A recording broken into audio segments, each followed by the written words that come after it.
उस्ताद हक़ मां घणनि ॾींहंनि खां पोइ अॼु मिलियो आहीं। हाँ साईं। अॼु तोखे सुखड़ी ॾियां थो गुजारत भली। हाओ अगरि जे भञी वञ तोखे ॿिन्ही हथनि सां सलाम कंदुसि। माना अॼु सुखड़ी का भली का खणी आया आहियो। भली भली अॼु साईं घणनि ॾींहंनि खां पोइ मिलियो आहीं, बसि तो मुक़ाबिलो आहे न बाबा। सुणा दे गुजरात पढ़ो पो हाणे अला मालिका। साईं गुजारत चए थी, हाओ अदा उमर तुंहिंजे मुल्क में लोह जाई न, हाणे गोल गोल त ख़बर पए।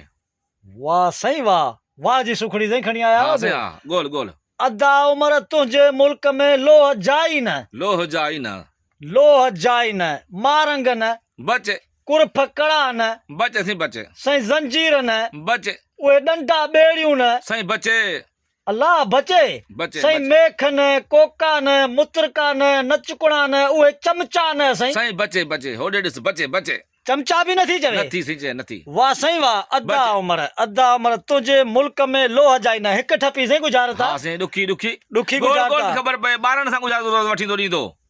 वाह साईं वाह, वाह जी सुखड़िया। हाँ। लोह जाई न, लोह जाई न, लोह जा कुहाड़ा नथी चए, साईं बचे लोह जा डांटा नथी चए, साईं बचे डांटा नथी चए, रंबा नथी चए, साईं बचे साईं छेड़ियूं नथी चवे, साईं बचे साईं सिक्का नथी चवे, साईं बचे सिक्का भी नथी चए। नथी चए साईं। वाह साईं वाह। साईं पा के शेर नथी चए, साईं बचे के टीयर टोटा नथी चवे, वाह साईं वाह बचे के सिराण नथी चवे। साईं बचे वाह साईं वाह। तलवार नथी चवे, सामी बचे अञा बचे। साईं बचे बचे। वाह साईं वराए पढ़ साईं।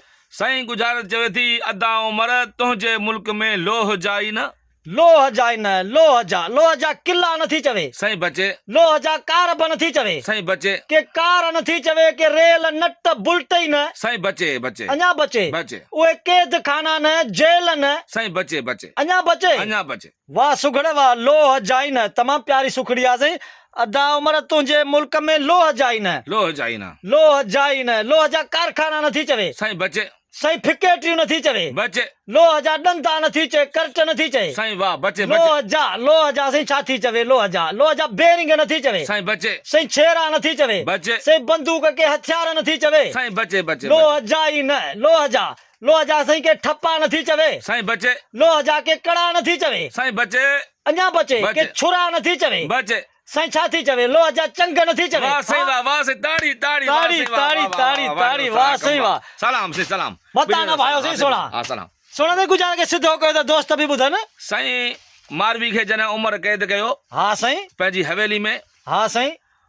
सो उनखे ताम मलायूं माखियूं साईं खंडूं मेवा अलाए छा मां छा सभु छेला ताम, सभु सभु ताम। हज़ारे ताम हुन जे अॻियां अची विया। बिल्कुलु तॾहिं बि हू ख़ुशि न पई थिए। ख़ुशि न पई चए थिए। अदा उमर तुंहिंजे मुल्क में लोह जाई न, लोह जाई न। उमर परेशान थी वियो। हाँ लोह साईं। जा छा आहिनि, अड़े जेके एतिरो परेशान उमर थियो छा सुगड़ घुराई। वाह वाह। पोइ अदा उमर तुंहिंजे मुल्क में लोह जाई न, लोह जा साईं चंग। लोह जा चे चंग। मारूड़ा असांजा चंग वॼाईंदा आहिनि, चंग जो आवाज़ हूंदो आहे असांजे हाँ मुल्क साईं। में। वाह, वाह। तुंहिंजे कैद खाने में वेठी आहियां, चंग जो आवाज़ मूं ॿुधो ई कोन्हे को। ॿुधो ई कोन्हे। इहा उस्ताद गुज़ार। तमाम जबरदस्त। हासे अॻे दौर में चंग बि चंग हूंदा हूंदा। ऐं अञा बि आहिनि जेके अञा बि पंहिंजा आहिनि। सिंधी पोड़ा कुराड़ा अञा अञा बि आहिनि। ऐं नए नस्ल खे नए जवान खे त ख़बर न आहे चंग आहे छा। आहे छा। ऐं माशाल्लाह चंग जी वजह तमाम मिठी ॿोली प्यारी साईं ॿोली चंग जो मूं वटि बि आहे अञा। अञा आहे आहे माशाल्लाह। माशाल्लाह। इहो के सुगड़ वटि हूंदो, के हाँ, तोहफ़े तौर बाबे हूंदो। बाबे साईं वटि, बाबे साईं हाँ वटि। वॾड़े वटि हूंदो। जी बाबा जी। तमामु बहितरीन सुखड़ी जिन प्यारा दोस्तो ही गुजरात ॾिनी असांजो सिंध जो नाले वारो सुगड़ आहे मुमताज़ मोलाई शहर सकरन 0 पॉइंट वारो। तमामु काफ़ी ॾींहंनि खां बाद में वाक़ई मिलियासूं ऐं गुजरात तमामु भली सुखड़ी खणी आयो। पर गुजरात जे भितर वांगुरु हणी बोर कईसीं, पर हणी बोर कईसीं। हक़ीक़त में असांखे बि ज़हन में न हो की अॻे ज़माने में इहे ई शयूं हूंदियूं जेके हींअर न आहिनि। तो तमामु बहितरीन सुखड़ी वीडियो तव्हांखे सुठी लॻे त दोस्तो हिन वीडियो खे लाइक ऐं कमेंट अॻिते वधि खां वधि दोस्तनि ताईं शेयर कंदव। ऐं हिन असांजे यूट्यूब चैनल मुमताज़ ऑफिशियल ते बि लाज़मी सब्सक्राइब ऐं बेल आइकन खे बि लाज़मी प्रेस कंदव जीअं असांजी अचण वारी वीडियो तव्हां वटि बर वक़्तु पहुची सघे। पोइ दोस्तो हाणे मोकिलणु आहे सिंध सलामत। साथ सलामत। साथ सलामत।